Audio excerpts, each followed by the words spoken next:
Okay, so Dragy graciously sent me their OBD2 unit, and in order for me to actually use it to good use, quote unquote, which is the video overlay, I need to first learn how to do the actual overlay.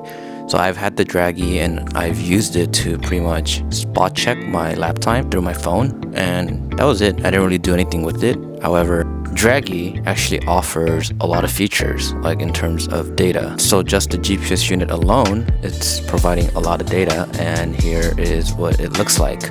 But before I show you the final product, I actually want to show you the steps to doing the overlay, because I noticed not that many people know or teach you how to do the overlay. So in this video, I actually want to go over how to do the video overlay without the OBD2 telemetry data. Rather, it's just a GPS unit where it gives you lap time and various other data, various other telemetry. And there are two ways to do the overlay.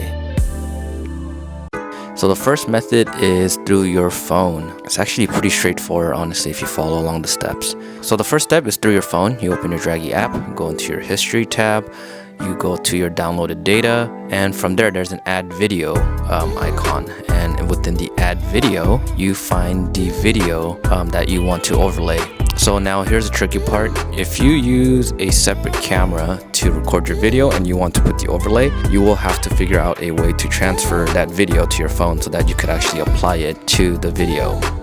Cool, so here is what it looks like, quote unquote. The app actually has a very cool feature where it does the sync on its own. You don't have to really cut, or you don't have to set, certain start time or whatnot. The video does this intelligent syncing and applies it, and you could kind of see that it guesses where you're at and shows you the lap data accordingly. However, if there is a mis-sync, you could adjust the video. As you can see, there's an icon, adjust video sync, and you could drag the video and then match it so that it matches your lap time accordingly. You can export your videos per lap or all the laps pretty much, and yeah, this is how you do it through your phone.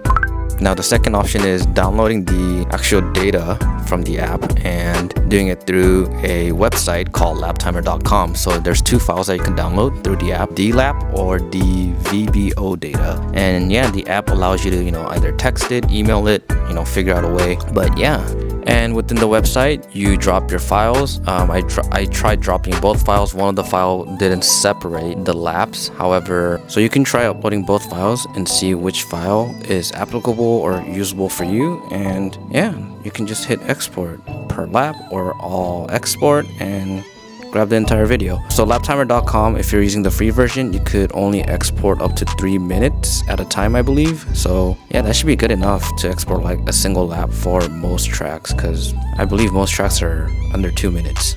So yeah, so this was the video on how to do the overlay. There's two methods that I found out, one through your phone, the other through the computer, and here is the output. Thanks for watching. So in the next video, I will try to figure out how to apply the OBD2 telemetry data as well into the video overlay, so stay tuned.